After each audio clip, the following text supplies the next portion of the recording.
So functions of kidney ఇది 5 marks question. So ఈ functions of కిడ్నీలో మెయిన్ ఫస్ట్ ఫంక్షన్ ఏంటంటే హోమియోస్టాసిస్ మెయింటైన్ చేయడం. ఆ హోమియోస్టాసిస్లో కూడా మళ్ళీ మనకి ఏమేమి ఇన్వాల్వ్ అవుతాయి అంటే వేస్ట్ ప్రొడక్ట్స్ ఎక్స్క్రీషన్, అంటే అది మెటబాలిక్ యాక్టివిటీస్ వల్ల వచ్చిన వేస్ట్.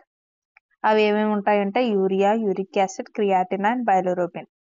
సో ఈ 5 ప్రొడక్ట్స్ కూడా మెటబాలిక్ యాక్టివిటీస్ వల్ల వచ్చే వేస్ట్.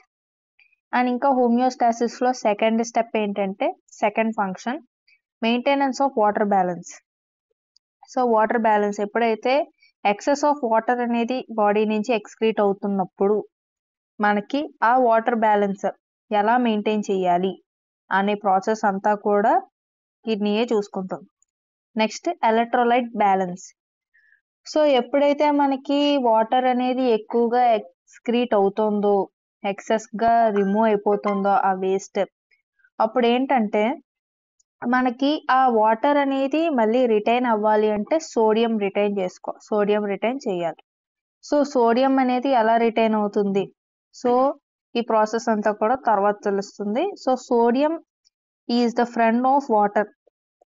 సో సోడియం కనుక రిటైన్ చేసుకుంటే కిడ్నీ ఆటోమేటిక్గా వాటర్ అనేది రిటైన్ అయిపోతుంది. సో సోడియం ఎక్కడుంటే వాటర్ కూడా అక్కడే ఉంటుంది. అందుకని కిడ్నీస్ వెంటనే సోడియంని రీఅబ్జార్ప్షన్ చేసుకుంటుంది. ఆ ఫంక్షన్ మెయిన్గా చాలా ఇంపార్టెంట్. కిడ్నీ చేసే ఫంక్షన్స్లో one of the important function. దాన్ని ఆస్మోలారిటీ బ్యాలెన్స్ అంటాం. తర్వాత acid base balance. Acid base balance కూడా హెల్ప్ చేస్తుంది. దీంట్లో మెయిన్గా ఇన్వాల్వ్ అయ్యే అయాన్స్ ఏంటంటే హైడ్రోజన్ అయాన్స్ అండ్ బైకార్బోనేట్స్.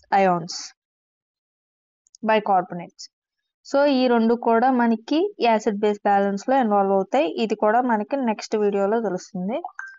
తర్వాత ఇది మెయిన్గా హోమియోస్టాసిస్లో ఇన్వాల్వ్ అయ్యే ఫంక్షన్స్. తర్వాత ఏంటంటే హీమోపాయిటిక్ ఫంక్షన్. ఏంటి అసలు కిడ్నీకి హీమోపాయిటిక్కి సంబంధం ఏముంది అనుకుంటారు. సో ఎరిథ్రోసైట్స్ని ప్రొడ్యూస్ చేయాలి అంటే ఎరిథ్రోపాయిటిన్ అనే ఒక హార్మోన్ కావాలి. సో ఈ ఎరిథ్రోపాయిటిన్ అనేది మనకి స్టిమ్యులేటింగ్ ఫ్యాక్టర్ ఫర్ ఎరిథ్రోపాయిసిస్. సో అది రిలీజ్ చేసేది మనకి మెయిన్గా కిడ్నీసే ఎరిథ్రోపాయిటిన్ ని సెక్రెట్ చేస్తాయి. ఎరిథ్రోపాయిసిస్ అంటే ఏంటంటే ప్రొడక్షన్ ఆఫ్ ఎరిథ్రోసైట్స్.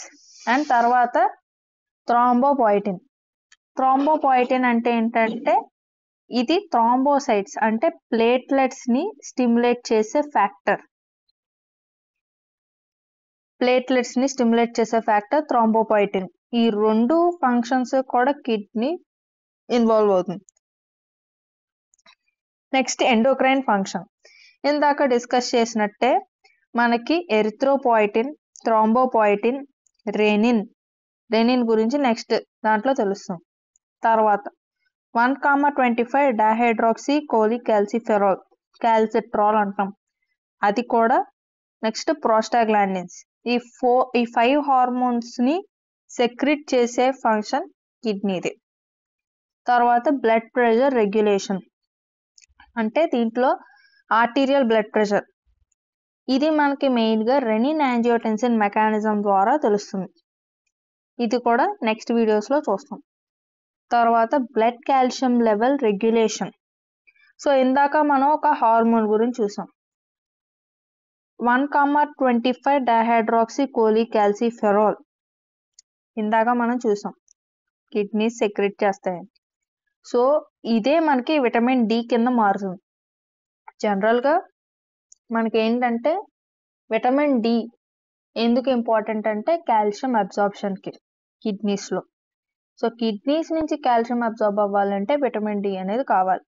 సో ఆ విటమిన్ డి కింద మారేది ఏంటంటే 1,25 డైహైడ్రాక్సీ క్యాల్సిఫెరాల్. ఈ ప్రాసెస్ అంతా కూడా తర్వాత చాప్టర్స్లో తెలుస్తాయి. అదే ఇచ్చాడు, vitamin D is necessary for the absorption of calcium from the intestine. Next ఇది మనకి మెయిన్గా ఫంక్షన్స్ ఆఫ్ ద కిడ్నీ.